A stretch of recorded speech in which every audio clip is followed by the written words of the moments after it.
দ্রুততম সময়ে জাতীয় সংসদের সংরক্ষিত নারী আসনে ভোটাভুটি সম্পন্ন করতে চায় নির্বাচন কমিশন। আর এই লক্ষ্যে আজ সকালে বৈঠকে বসে কমিশন।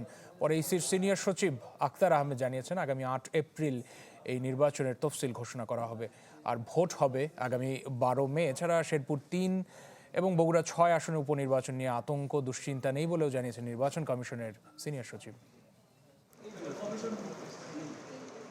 সংরক্ষিত নারী আসনের নির্বাচন ও প্রাসঙ্গিক কয়েকটি বিষয় নিয়ে সিইসি ও অন্যান্য কমিশনারদের নিয়ে হয় ১১তম কমিশন সভা। আগামী ৯ তারিখে অনুষ্ঠেয় বগুড়া ৬ আসনে উপনির্বাচন এবং শেরপুর ৩ সংসদীয় আসনের ভোট সুষ্ঠু করা নিয়ে আলোচনা হয় সভায়। বৈঠক শেষে ব্রিফিং করেন নির্বাচন কমিশন সচিব আক্তার আহমেদ। জানান, সংরক্ষিত নারী আসনে নির্বাচনের দিনক্ষণ।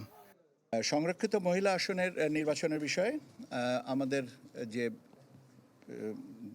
তফসিল ঘোষণা হবে ৮ এপ্রিল ২০২৬ তফসিলটা ঘোষণা হবে, আর ভোট হবে ১২ মে ২০২৬ তারিখে।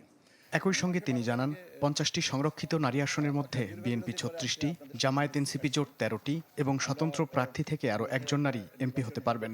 আচ্ছা, বিএনপি জোট হচ্ছে ৩৬টা, ১৩টা হচ্ছে বোধহয় জামাতের এটা, আর একটা স্বতন্ত্র একটা। সভায় আলোচনা হয় বগুড়া ৬ এবং শেরপুর ৩-এর ভোট নিয়েও। শেরপুর ৩ এবং বগুড়া ৬ এই দুটা আসনের নির্বাচন আগামী ৯ তারিখ। আপনারা জানেন, বিভিন্ন পর্যায় থেকে যে তথ্য সংগ্রহ আমরা যেটুকু পেয়েছি, সেখানে আমাদের আতঙ্কিত বা চিন্তিত হওয়ার কোনো কারণ নেই। এবং এখানে আপনার আইনশৃঙ্খলা বাহিনীর তৎপরতা আছে এবং তারা সার্বিক পরিস্থিতি সবসময় মনিটর করছে।